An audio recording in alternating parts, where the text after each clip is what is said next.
बैंकों की ऋण संबंधी गतिविधियाँ।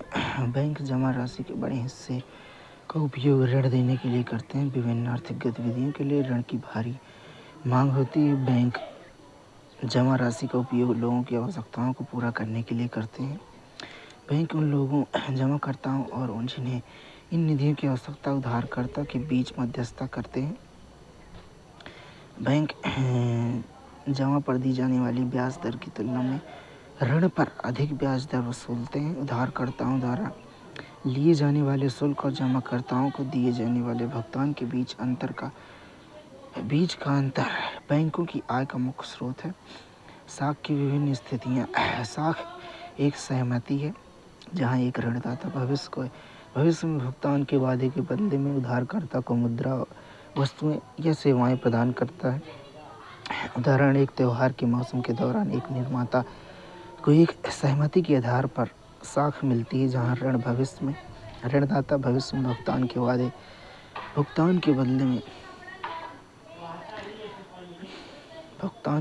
वादे के बदले में उधारकर्ता को मुद्रा, वस्तुएं या सेवाएं प्रदान करता है। इसलिए साख इस स्थिति में एक महत्वपूर्ण सकारात्मक भूमिका निभाता है। उदाहरण 2, सपना एक छोटी किसान है जो मूंगफली की खेती के लिए साहूकार से ऋण लेती है। महंगे कीटनाशकों के बावजूद वह कर्ज नहीं चुका सकती है। उदाहरण, कर्ज बढ़ता जाता है और वह नया कर्ज लेती है। सामान्य फसल के बावजूद सपना की कमाई पुराने ऋण को कवर करने के लिए अपर्याप्त है, जिससे उसे जमीन बेचने के लिए मजबूर होना पड़ा। इस मामले में ऋण उधारकर्ता को ऐसी स्थिति में धकेल देता है कि वसूली करना बहुत दर्दनाक होता है। साख या तो आय बढ़ा सकती है और किसी व्यक्ति की स्थिति में सुधार कर सकती है, या फसल खराब होने की स्थिति में ऋण जाल में फंसा सकती है। ग्रामीण क्षेत्रों में फसल उत्पादन के लिए मुख्य रूप से ऋण की आवश्यकता होती है, जिसमें बीज, उर्वरक, कीटनाशक, पानी, बिजली, उपकरण, मरम्मत जैसी महत्वपूर्ण लागत शामिल होती है। ऋण की शर्तें। ऋण समझौते उधारकर्ता के लिए ब्याज दर, मूल राशि के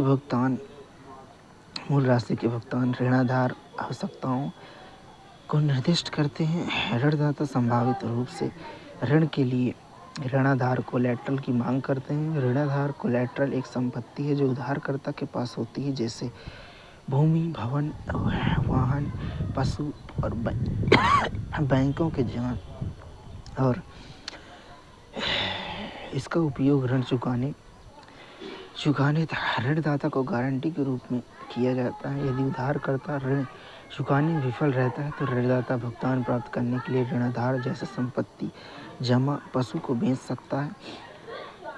ब्याज दर, ऋणाधार और आवश्यक दस्तावेज और पुनर्भुगतान का तरीका एक साथ मिलकर ऋण की शर्तें कहलाती हैं। ऋण की शर्तें एक ऋण व्यवस्था से दूसरे ऋण व्यवस्था से काफ़ी भिन्न होती है। ये ऋणदाता और उधारकर्ता की प्रकृति के आधार पर भिन्न हो सकती है। सरकारी समितियों से ऋण। ग्रामीण क्षेत्रों में सस्ते ऋण का प्रमुख स्रोत सहकारी समितियाँ, कोऑपरेटिव सोसाइटीज़ है। सहकारी समिति के सदस्य अपने संसाधनों को कुछ क्षेत्रों में सहयोग के लिए एकत्रित करते हैं। सहकारी समितियाँ कई प्रकार की हो सकती हैं, जैसे कृषक सहकारी समिति, बुनकर सहकारी समिति, औद्योगिक श्रमिक सहकारी समिति आदि। सहकारी समितियां अपने सदस्यों में जमा प्राप्त करती हैं। इन जमाओं को ऋणाधार के रूप में रखकर सहकारी समितियां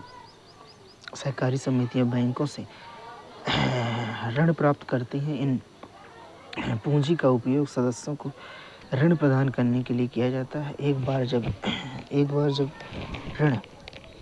जब ऋण चुका दिए जाते हैं तो ऋण देने का एक और चरण प्रारंभ हो सकता है। भारत में क्षेत्रवार साख ऋणों का विवरण। विभिन्न प्रकार के ऋणों को औपचारिक क्षेत्र ऋण और अनौपचारिक क्षेत्र ऋणों के रूप में आसानी से वर्गीकृत किया जा सकता है। जैसा कि चित्र 7.4 में दर्शाया गया है। आप भारत में ग्रामीण परिवारों के लिए उपलब्ध ऋण के विभिन्न स्रोतों को देख सकते हैं। वर्ष 2012 में भारत में चित्र 7.4 2012 में भारत में 1000 ग्रामीण परिवारों में ऋण स्रोत में व्यावसायिक बैंक साहूकार से 33%, बैंकिंग बैंक व्यावसायिक बैंक से 25%, सरकारी समितियों या बैंक से 25%, अनौपचारिक स्रोत से 2%, रिश्तेदारों से 8%, अन्य से सरकारी से 1%, अन्य और औपचारिक स्रोत से 5%, जमींदार से 1%। औपचारिक क्षेत्र ऋण ये बैंक और सहकारी समितियों द्वारा प्रदान किए जाने वाले ऋण है। भारतीय रिजर्व बैंक (RBI) ऋणों के औपचारिक स्रोतों की कार्यप्रणाली पर नज़र रखता है। यह सुनिश्चित करता है कि बैंक अपनी जमाकर्ताओं से न्यूनतम नकद शेष बनाए रखे। RBI भारतीय रिजर्व बैंक इस पर नज़र रखता है कि बैंक न केवल लाभ अर्जित करने वाले व्यक्तियों और व्यापारियों को, बल्कि छोटे किसानों, लघु उद्योगों, छोटे उधारकर्ताओं आदि को भी ऋण दे रहे हैं। बैंकों को अपनी उधार दी गई राशि प्राप्तकर्ताओं और ब्याज की दरों के बारे में भारतीय रिजर्व बैंक RBI को नियमित रूप में जानकारी प्रदान करना अनिवार्य है।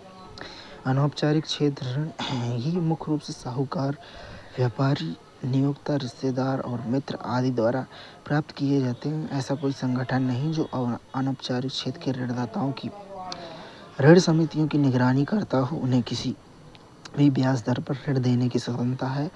उन्हें अपनी मुद्रा की वसूली के लिए अनुचित तरीकों का उपयोग करने से नहीं रोका जाता है। अनौपचारिक ऋणदाता प्रायः औपचारिक ऋणदाताओं की तुलना में अधिक ब्याज दर वसूलते हैं, जिसके परिणामस्वरूप उधारकर्ता की लागत अधिक हो जाती है। उच्च आधार लागत के परिणामस्वरूप उधारकर्ता अपनी आय का अधिक उपयोग ऋण चुकाने में करते हैं, जिससे उनकी आय कम हो जाती है और वे संभावित रूप से ऋण जाल डेब्ट ट्रैप में फंस सकते हैं। उधार लेने की उच्च लागत के कारण व्यक्ति व्यवसाय शुरू करने से हतोत्साहित हो सकते हैं। इन कारणों से बैंकों और सहकारी समितियों को अधिक ऋण देने की आवश्यकता होती है। देश के विकास के लिए सस्ता और वहनीय ऋण महत्वपूर्ण है। इससे आय में वृद्धि होगी और कई लोग विभिन्न आवश्यकताओं के लिए सस्ते से कर्ज ले सकेंगे। वे फसलें उगा सकते हैं, व्यापार कर सकते हैं, लघु उद्योग इत्यादि स्थापित कर सकते हैं। वे नए उद्योग स्थापित कर सकते हैं या वस्तुओं का व्यापार कर सकते हैं। औपचारिक और अनौपचारिक ऋण चित्र 7.5 शहरी क्षेत्रों में लोगों के लिए ऋण के औपचारिक और अनौपचारिक स्रोतों के महत्व को दर्शाता है।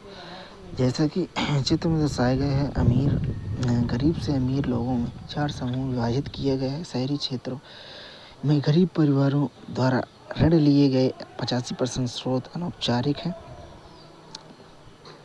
शहरी अमीर परिवारों में केवल 10% ऋण अनौपचारिक स्रोतों से हैं, जबकि 90% औपचारिक स्रोतों से हैं। ऐसा ही प्रतिरूप ग्रामीण इलाकों में भी पाया गया है। अमीर परिवार औपचारिक ऋणदाताओं से सस्ते ऋण का लाभ उठा रहे हैं, जबकि गरीब परिवारों को ऋण लेने में बड़ी राशि का भुगतान करना पड़ता है। औपचारिक क्षेत्र ग्रामीण लोगों की ऋण आवश्यकताओं का केवल आधा हिस्सा ही पूरा करता है। अनौपचारिक उधारदाताओं से प्राप्त अधिकांश ऋणों पर बहुत अधिक ब्याज दर होती है। वे उधारकर्ताओं की आय बढ़ाने में बहुत कम योगदान करते हैं। बैंक और सहकारी समितियों की अपनी गतिविधियों विशेषकर ग्रामीण क्षेत्रों में बढ़ाने की आवश्यकता है, ताकि ऋण के अनौपचारिक स्रोतों पर निर्भरता कम हो। जबकि औपचारिक क्षेत्र के ऋणों का विस्तार किए जाने की आवश्यकता है। यह भी आवश्यक है कि सभी को ये ऋण प्राप्त हों। ये जरूरी है कि औपचारिक ऋण को अधिक समानता से वितरित किया जाए, ताकि गरीबों को सस्ते ऋण का लाभ मिल सके। गरीबों के लिए स्वयं सहायता समूह, सेल्फ हेल्प ग्रुप, ग्रामीण गरीबों विशेषकर महिलाओं के संगठित समूह हैं, जो स्वयं अपने संसाधनों को एकत्रित करके इन समूहों का प्रबंधन करते हैं। बांग्लादेश ग्रामीण बैंक का उचित ब्याज दरों पर गरीबों को ऋण आवश्यकताओं को पूरा करने के लिए एक बड़ा सफल इतिहास रहा है। इसकी शुरुआत 1977 के एक छोटे पैमाने से हुई थी। वर्ष 2018 में ग्रामीण बैंक के 9 मिलियन से अधिक सदस्य थे, जो बांग्लादेश के 81,600 गाँवों में फैले हुए थे। इससे ऋण लेने वाली ज़्यादातर महिलाएं हैं, जिसका संबंध समाज में गरीब तबके से है। स्वयं सहायता समूह की आवश्यकता है। ग्रामीण भारत के प्रत्येक हिस्से में बैंक मौजूद नहीं है, और जहां मौजूद भी है तो बैंक से ऋण प्राप्त करना अनौपचारिक स्रोतों की तुलना में अधिक चुनौतीपूर्ण है। ऋणाधार का अभाव एक प्रमुख कारण है जो गरीबों को बैंक ऋण प्राप्त करने से रोकता है। अनौपचारिक क्षेत्र के ऋणदाता उच्च ब्याज दर पर उधारकर्ताओं का शोषण करके ऋणाधार मुफ्त ऋण प्रदान करते हैं। स्वयं सहायता समूह बेहतर ऋण सुविधाओं के माध्यम से सदस्यों को सशक्त बनाकर इन मुद्दों से निपटने में प्रमुख भूमिका निभाते हैं। स्वयं सहायता समूह की प्रकृति एक सामान्य स्वयं सहायता समूह सेल्फ हेल्प ग्रुप में 15 से 20 सदस्य होते हैं, जो आमतौर पर एक दूसरे के पड़ोस से होते हैं। ये नियमित रूप से मिलते हैं, बचत करते हैं। लोगों की बचत करने की क्षमता के आधार पर प्रति सदस्य बचत 25 रुपये से लेकर 100 रुपये या अधिक तक हो सकती है। सदस्य अपनी ज़रूरतों को पूरा करने के लिए समूह से ही छोटे ऋण ले सकते हैं। समूह इन ऋणों पर ब्याज लेता है, लेकिन यह अभी भी साहूकार द्वारा वसूले जाने वाले ब्याज से कम होता है। 1 या 2 वर्ष के बाद यदि समूह नियमित बचत करता है तो वह बैंक से ऋण लेने के लिए पात्र हो जाता है। ऋण समूह के नाम पर दिया जाता है। इसका उद्देश्य सदस्यों के लिए स्वरोजगार के अवसर का सृजन करना है।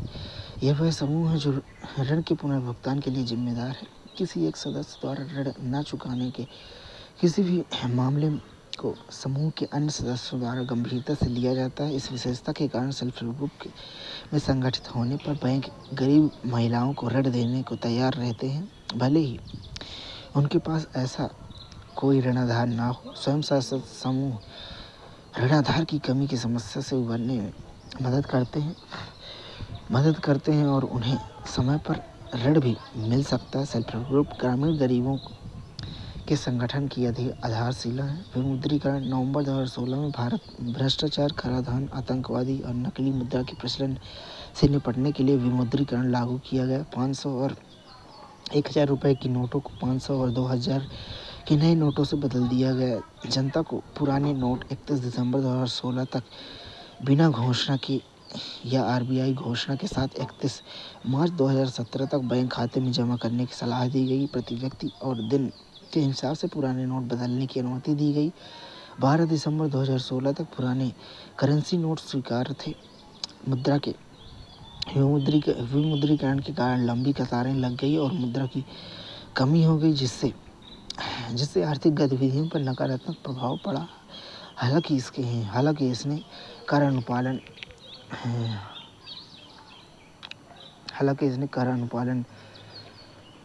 अनुपालन में सुधार किया। व्यक्तिगत बचत को औपचारिक वित्तीय प्रणाली में शामिल किया और बैंकों को कम ब्याज दरों पर ऋण प्रदान करने की अनुमति दी। यह कदम काले धन पर अंकुश लगाने, कर चोरी, भ्रष्टाचार को कम करने के राज्य के निर्णय को दर्शाता है। विमुद्रीकरण ने विनिमय को नगद अर्थव्यवस्था से औपचारिक अर्थव्यवस्था प्रणाली में स्थानांतरित करके प्रशासन में भी मदद की, क्योंकि परिवार और फर्में नकदी से इलेक्ट्रॉनिक भुगतान प्रौद्योगिकियों की दिशा में अग्रसर हो रहे हैं। मुद्रा की मांग और आपूर्ति एक विस्तृत चर्चा करें तो चूंकि मुद्रा विश्व स्तर पर स्वीकार है और इसलिए अन्य वस्तुओं के लिए आसानी से विनिमय योग्य है, यह सभी संपत्तियों में सर्वाधिक तरल है। हालांकि इसमें अवसर लागत शामिल है। आप मुद्रा को किसी विशिष्ट नगद शेष में रखने की बजाय बैंक में सावधि जमा में रखकर उस पर ब्याज कमा सकते हैं। किसी को किसी भी समय कितना पैसा रखना है, इसका निर्धारण करते समय ब्याज से चूकने की कमियों की तुलना में तरलता के लाभों को देखना चाहिए। परिणामस्वरूप नकदी शेष की मांग को अक्सर तरलता प्राथमिकता के रूप में जाना जाता है। लोग मोटे तौर पर दो उद्देश्यों के लिए मुद्रा संतुलन बनाए रखने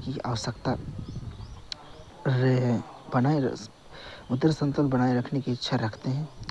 विनिमय का उद्देश्य मुद्रा रखने का मुख्य कारण विनिमय करना है। यदि आप साप्ताहिक आय प्राप्त करते हैं और पहले दिन बिल का भुगतान करते हैं तो आपको पूरे सप्ताह नगद शेष बनाए रखने की आवश्यकता नहीं है। हालांकि हमारे पास वह व्यवहार हमेशा हमारी प्राप्तियों से मेल नहीं खाते हैं। उदाहरण के लिए यदि आप प्रत्येक महीने से पहले दिन 100 रुपये कमाते हैं तो और इसे पूरे महीने समान रूप से खर्च करते हैं तो आपकी औसत नगद धारिता 50 रुपये है। इसका अर्थ है कि आप प्रति माह 100 रुपये का विनिमय करते हैं, जिसके परिणाम स्वरूप आपकी मुद्रा की औसत विनिमय मांग आपकी मासिक के आधे के बराबर है। दो व्यक्ति वाली अर्थव्यवस्था में एक फर्म और एक कर्मचारी दोनों का स्वामित्व एक ही व्यक्ति के पास होता है। कर्मचारी को 100 रुपये मासिक वेतन मिलता है, जिसे कर्मचारी फर्म के द्वारा उत्पादित वस्तुओं पर खर्च करता है। महीने की शुरुआत में फर्म के पास 0 रुपये शेष है और अंतिम दिन उसके पास 100 रुपये शेष है। फर्म और कर्मचारी की औसत मुद्रा धारिता 50 रुपये है, जिसके परिणाम स्वरूप कुल विनिमय की मांग 100 रुपये होती है। इस अर्थव्यवस्था में मासिक विनिमय 200 रुपये है। विनिमय की मांग एक इकाई अवधि में लेन देन की कुल मात्रा का एक अंश है। अंततः सामान्य अर्थों में किसी अर्थव्यवस्था में मुद्रा की विनिमय मांग MDT को निम्नलिखित रूप में लिखा जाता है। M की घात D और T बराबर K.T, जहाँ T एक इकाई समय अवधि में अर्थव्यवस्था में मौद्रिक विनिमय का कुल मूल्य है और K एक धनात्मक अंश है। दो व्यक्तियों वाली अर्थव्यवस्था प्रति माह 200 रुपये के लेन देन के लिए 100 रुपये की मुद्रा शेष का उपयोग करती है। प्रत्येक रुपया महीनों में 2 बार हस्तांतरित होता है, जिसमें मुद्रा का संचलन वेग शेष और विनिमय मूल्य का अनुपात होता है। अर्थव्यवस्था 2 व्यक्ति वाली प्रणाली पर चलती है, जिसमें प्रत्येक रुपया नियोक्ता की जेब से कर्मचारी के हाथ में और इसके विपरीत स्थानांतरित किया जाता है। अंततः हम सामान्य तौर पर समीकरण को निम्नलिखित रूप में लिख सकते हैं।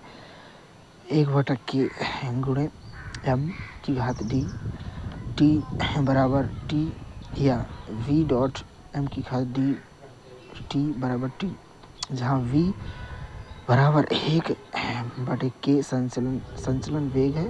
ध्यान रखिए कि उपर्युक्त समीकरण की दाईं ओर का पद T प्रवाह फ्लो वेरिएबल है, जबकि मुद्रा की मांग M घात D T एक स्टॉक संचलन है। यह मुद्रा के स्टॉक को दर्शाती है, जो कि लोग किसी निश्चित समय पर धारण करना चाहते हैं, किंतु मुद्रा के वेग V का समय घटक होता है। इससे किसी इकाई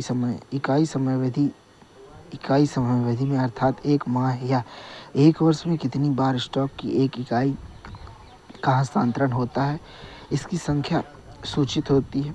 अंततः बाईं ओर V.M की घात D T मुद्रा के विनिमय के कुल मूल्य की गणना करती है, जो कि इकाई समयावधि में स्टॉक में होता है। यह प्रवाह चर है और दाईं ओर के चर के बराबर होता है। अंततः किसी अर्थव्यवस्था में दिए हुए वर्ष में समस्त विनिमय के लिए मुद्रा की मांग और सांकेतिक सकल घरेलू उत्पाद के बीच संबंध का अध्ययन करने में हमारी रुचि होगी।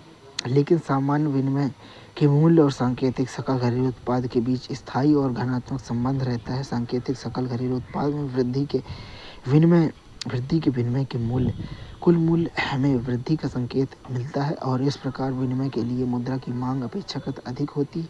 अंत सामान्य समीकरण MDT निम्नलिखित रूप में परिवर्तन किया जा सकता है। M की घात D T बराबर KPY, जहाँ Y वास्तविक सकल घरेलू उत्पाद है और P सामान्य कीमत स्तर और अथवा सकल घरेलू उत्पाद अपस्फीति कारक जीडीपी डिफ्लेटर है। उपयुक्त समीकरण बताता है कि किसी अर्थव्यवस्था में विनिमय के लिए मुद्रा की मांग का अर्थव्यवस्था की वास्तविक आय और उसके औसत कीमत स्तर के बीच घनात्मक संबंध होता है। सट्टा उद्देश्य प्रयोजन। कोई व्यक्ति बॉन्ड सहित विभिन्न रूपों में धन संचित करता है जो एक निश्चित समयावधि के उपरांत भविष्य में मौद्रिक प्रतिफल का वादा से संबंधित कागज है। बॉन्ड सरकार अथवा फर्म जनता से लिए गए उधार के लिए जारी करते हैं और बाजार में इन्हें खरीदा बेचा जा सकता है। उदाहरण के लिए 100 रुपये के अंकित मूल्य 2 वर्ष की परिपक्वता अवधि और 10% की कूपन दर वाले 2 अवधि के बॉन्ड की तुलना 5% की ब्याज दर वाले बचत बैंक खाते से की जा सकती है। इससे बचत बैंक खाते की तुलना में बॉन्ड की संभावित कमाई को समझने में मदद मिलती है। मुद्रा एक्स की राशि बचत खाते में रखने के बाद 10 रुपये का सृजन करेगी, अर्थात दूसरे शब्दों में कहें तो एक्स 1 + 5/100 गुणा बराबर 10, तो एक्स बराबर 10/1 + 5/10 5/100। एक्स की एक मात्रा को बाजार की ब्याज दर के बट्टे पर 10 रुपये का मूल्य करते हैं। 10 रुपये का वर्तमान मूल्य कहते हैं। इसी प्रकार मुद्रा की वह बचत जो बचत बैंक खाते में रखी जाती है, इससे 2 वर्ष के अंत में 110 रुपये सृजन होगा। अंतर बॉन्ड से प्राप्त प्रतिफल का वर्तमान मूल्य निम्नलिखित के बराबर होगा। पीवी बराबर एक्स + वाई बराबर 10/1 + 5/100 + 10 + 100/5 1 + 5/10⁻²। उपयुक्त गणना में ऐसे प्रकट होता है कि यह 109.29 रुपये लगभग है। एक परिसंपत्ति बाजार की दशा में एक बॉन्ड की कीमत हमेशा वर्तमान मूल्य के बराबर संतुलन की स्थिति में होना चाहिए। यदि कोई बॉन्ड 100 रुपये के अंकित मूल्य पर पेश किया जाता है तो यह बचत बैंक खाते की तुलना में अधिक आकर्षक हो जाता है। प्रतिस्पर्धी बोली से बॉन्ड के उक्त अंकित मूल्य में वृद्धि तब तक होगी जब तक कि बॉन्ड वर्तमान मूल्य पीवी के बराबर न हो जाए। यदि कीमत वर्तमान मूल्य से अधिक होगी तो बॉन्ड कम आकर्षक हो जाता है और लोग इसे बेचना चाहेंगे। जब ब्याज की बाजार दर को 5 से बढ़ाकर 6% करने का विचार करें, अंततः उसी बॉन्ड का मूल्य वर्तमान मूल्य और कीमत निम्नलिखित होगी। इसका तात्पर्य है कि बॉन्ड की कीमत और ब्याज की बाजार दर में प्रतिलोम संबंध होता है। लोगों को उनकी आर्थिक जानकारी के आधार पर भविष्य की ब्याज दरों के बारे में अलग अलग उम्मीदें होती हैं। यदि 5% की ब्याज दर को बहुत कम माना जाता है तो लोग ब्याज दरों में वृद्धि की उम्मीद कर सकते हैं, जिससे बॉन्ड की कीमतों में गिरावट आएगी। यह हानि, जिसे पूंजीगत हानि के रूप में जाना जाता है, के परिणाम स्वरूप बॉन्ड धारक अपने बॉन्ड बेच सकते हैं और इसके बदले मुद्रा रख सकते हैं। ये अटकलें सट्टा के लिए मुद्रा की मांग की ओर अग्रसर करती हैं, क्योंकि लोग भविष्य में बाजार दर के उतार चढ़ाव पर भरोसा करने के बजाय अपने बॉन्ड बेचने और मुद्रा रखने की कोशिश करते हैं। उच्च ब्याज दरों के कारण लोग बॉन्ड धारकों से पूंजीगत ब्याज की आशा करते हैं, मुद्रा को बॉन्ड में परिवर्तित करते हैं, सट्टा के लिए मुद्रा की मांग को कम करते हैं।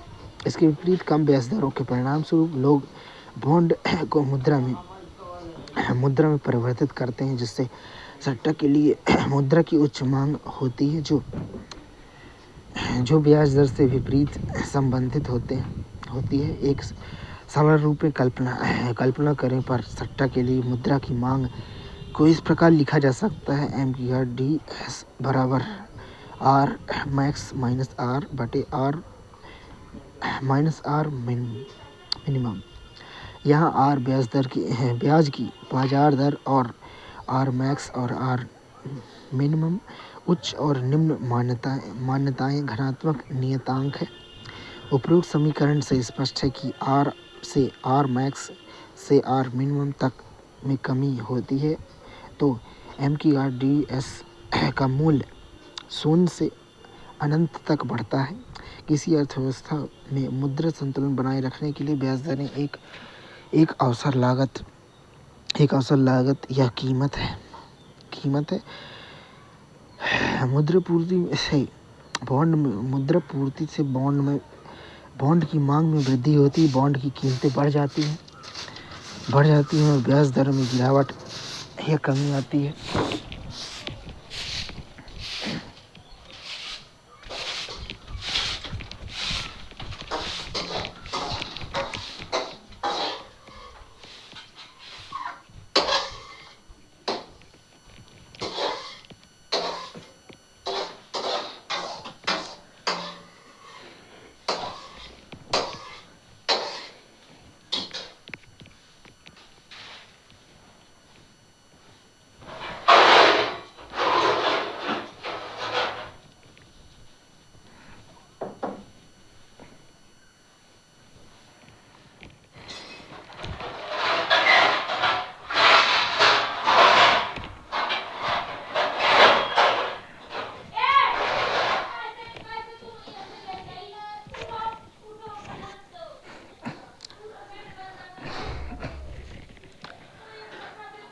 हालांकि यदि बाजार में ब्याज दर इतनी कम है कि पूंजी की हानि हो सकती है तो बॉन्ड नहीं रखना चाहेंगे। इसके बजाय ये अपनी संपत्ति को मुद्रा अधिशेष के रूप में रखेंगे। तरलता जाल: यदि अर्थव्यवस्था में अतिरिक्त मुद्रा निर्गमित की जाती है तो इसका उपयोग बॉन्ड की मांग में वृद्धि और पुनः आर मिनिमम स्तर के नीचे ब्याज दरों की कम किए बिना लोगों की मुद्रा अधिशेष की लालसा को पूरा करने के लिए किया जाएगा। इसे तरलता जाल के रूप में जाना जाता है। सट्टा के लिए मुद्रा की मांग फलन यहाँ अनंत रूप में लोचदार है। यदि चित्र 7.6 में सट्टा के लिए मुद्रा की मांग को क्षैतिज अक्ष पर और ब्याज की दर को ऊर्ध्वाधर अक्ष पर अंकित किया गया है, जहां आर बराबर आर मैक्सिमम, तो सट्टा के लिए मुद्रा की मांग शून्य है। ब्याज की दर इतनी अधिक है कि यदि हर कोई भविष्य में इसके कम होने की उम्मीद करता है और इसका यह विश्वास करता है कि भविष्य में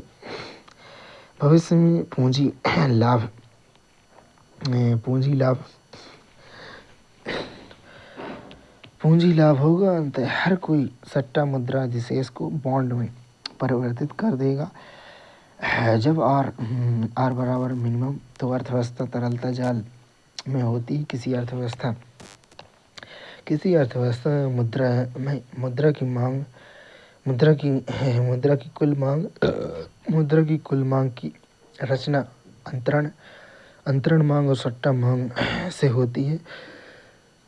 पूर्ववर्ती वास्तविक सकल घरेलू उत्पाद जीडीपी और कीमत स्तर पर सीधा समानुपाती होती है, जबकि परवर्ती और ब्याज की बाजार दर में व्युत्क्रम संबंध होता है।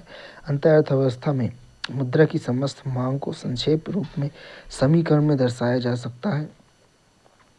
एम घात डी बराबर एम घात टी प्लस एम घात डी एस, या एम की घात डी बराबर K P Y plus R maximum minus R बटे आर माइनस आर मैक्सिमम। निष्कर्ष रूप में कहें तो आर्थिक गतिविधियों के लिए ऋण और साख आवश्यक है। ऋण के अनेक स्रोत हैं जो औपचारिक या अनौपचारिक स्रोत हो सकते हैं। यह महत्वपूर्ण है कि अधिक महंगे अनौपचारिक ऋण का निर्भरता को कम करने के लिए कुशल औपचारिक क्षेत्र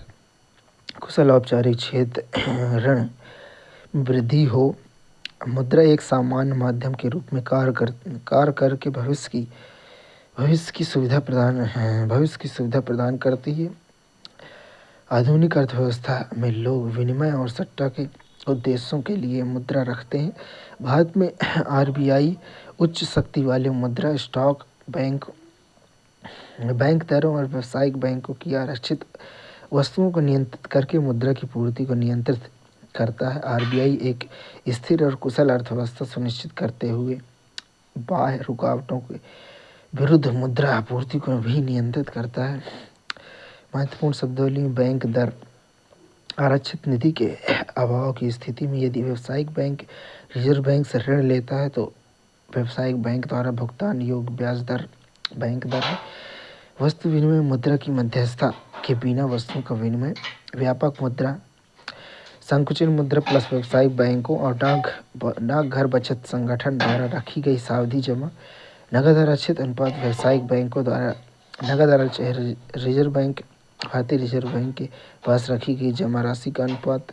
करेंसी जमा अनुपात लोगों के द्वारा करेंसी के रूप में अपने पास रखी गई मुद्रा और व्यावसायिक बैंकों में जमा की गई मुद्रा के अनुपात को करेंसी जमा अनुपात कहते हैं। फिएट मुद्रा यह मुद्रा किसी जिसका कोई आंतरिक मूल्य नहीं होता है। उच्च शक्तिशाली मुद्रा देश के मौद्रिक प्राधिकरण द्वारा अपनाई गई मुद्रा। इससे मुख्यतः करेंसी आती है।